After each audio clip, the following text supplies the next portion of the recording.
Imola may have been cancelled, but Formula One just won't be stopped as it heads to Monaco for round 6 of the 2023 Formula One season, the jewel in the crown of Formula One and the Grand Prix that predates Formula One itself. So let's dive into my predictions of who is set to be the best and worst drivers and teams this weekend. This race was part of the calendar in the first year of the Formula One Championship in 1950 and hasn't actually been off the calendar since 1955. All of the greats have conquered the 19 tight corners of the 3.3-kilometer circuit with the single DRS zone down the pit straight that will be passed on 78 occasions during Sunday's race before we find out, of course, who will be the master of Monaco and win the Monaco Grand Prix and complete one of the Triple Crown, the 3 most prestigious events in motorsport, with the Indianapolis 500 and the 24-hour of Le Mans being the other 2, Graham Hill being the only driver to have achieved a win in all 3 so far. One final thing I would like to say before heading into my predictions is the early weather forecast for this weekend, as with everywhere in Europe it seems,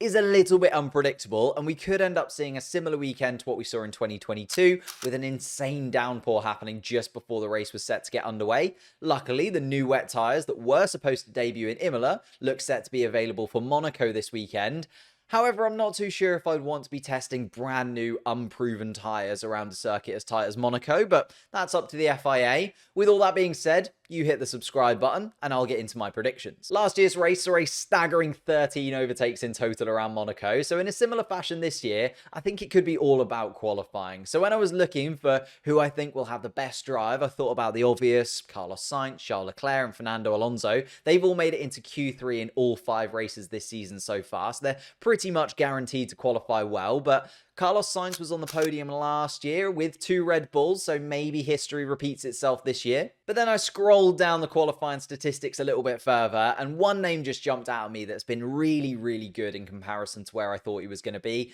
Nico Hülkenberg has been a very good qualifier in that Haas car this year. He is, by the stats, the 10th best qualifier on the grid, and had it not been for that 17th place in Baku, he would actually be the best outside of the top 4 teams. I could see him using that experience to good effect around Monaco, possibly elongating his lead as the top driver in that Haas team this year. And wouldn't it be amazing if he finally managed to get that podium as well, like during the most prestigious race on the Formula One calendar? Or is that going a bit too far? My prediction for the best team this weekend is a painful one. I think Alpine is set for a pretty good weekend in Monaco. As I said, we all know Monaco is all about qualifying, and if you get yourself into a good grid position, you can basically coast around and pick up some solid points. We saw it last year with Fernando Alonso in an Alpine, where he was so incredibly slow and had a massive train of cars behind him, including Lewis Hamilton, but nobody could actually get past him. But back to Alpine this year, outside of the top 4 teams, Esteban Ocon is the best qualifier on the grid. He's been in Q3 3 out of the 5 races, and even when he hasn't been in the top 10, he qualified in 11th in Australia and 12th in Baku, so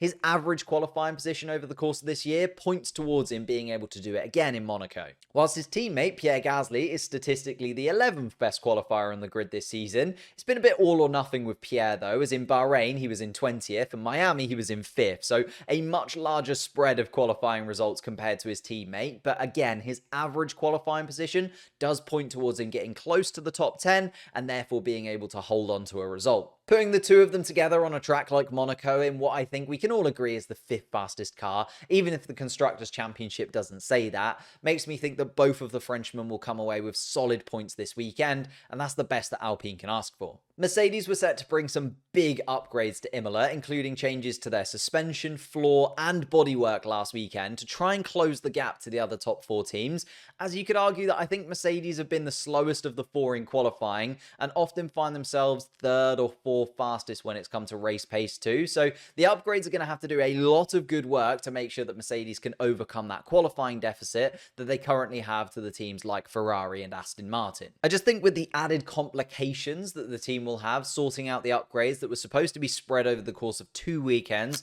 and obviously trying to ditch that 0 pod concept that they've been running since the start of 2020 on a track that is all about qualifying and doesn't suit their car, I could really see the German team having another tough weekend. Last year, George Russell finished in 5th place, whilst Lewis Hamilton only managed 8th place, being stuck behind that incredibly slow Fernando Alonso car, and I cannot see them finishing this weekend with many more points than they were able to manage last year. I think these upgrades will eventually come good for Mercedes and make them more competitive during this 2023 season, but I don't think the rise back to the top starts this weekend in Monaco. Which then begs the question, with Mercedes out of the running, which 3 drivers have I opted to go for on the podium? In only 3rd place, I have Charles Leclerc. I really wanted to go for the Ferrari driver to finally win his home Grand Prix. He is statistically the best qualifier in Formula 1 this year, even with that crash in Miami. And I know I've gone on about how qualifying is key in Monaco, but Leclerc is cursed. He has never been lucky in Monaco, and this season he is so error-prone that with Ferrari bringing a big upgrade to their suspension and floor,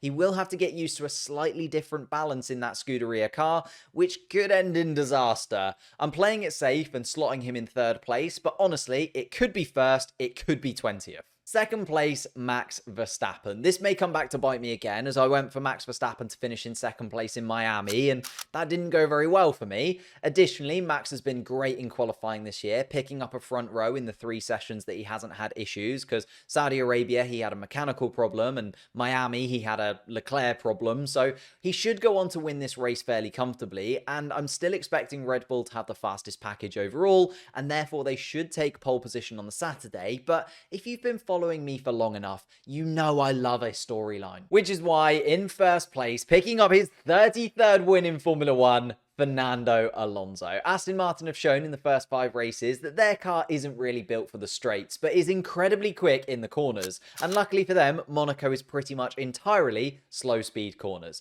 Fernando Alonso has also been in incredible form this season, and I think this weekend is just a huge opportunity for the Spaniard to clinch a victory amongst this Red Bull domination. Also, with Mercedes and Ferrari upgrading heavily in the next few weekends, this may be the last shot to win a Grand Prix this year, as the top 8 places look to become even more competitive than they have already been in 2023. If that wasn't a crazy enough prediction for you, last but not least, the crazy prediction itself, I think we're going to see a team run out of new parts and have to run some kind of Frankenstein mix of new upgraded parts and old parts from previous races. Lots of teams are bringing upgrades to Monaco that have been rushed forwards after the Imola Grand Prix was cancelled, and when you bring upgrades in this way, and so many of them at the same time, the Formula 1 teams don't have like infinite front wings sitting in the garage. I could see a team, let's take Mercedes for example, they have their new side pods coming to Monaco after the zero pod design has finally been scrapped, and that means that they've also had to change their floor too.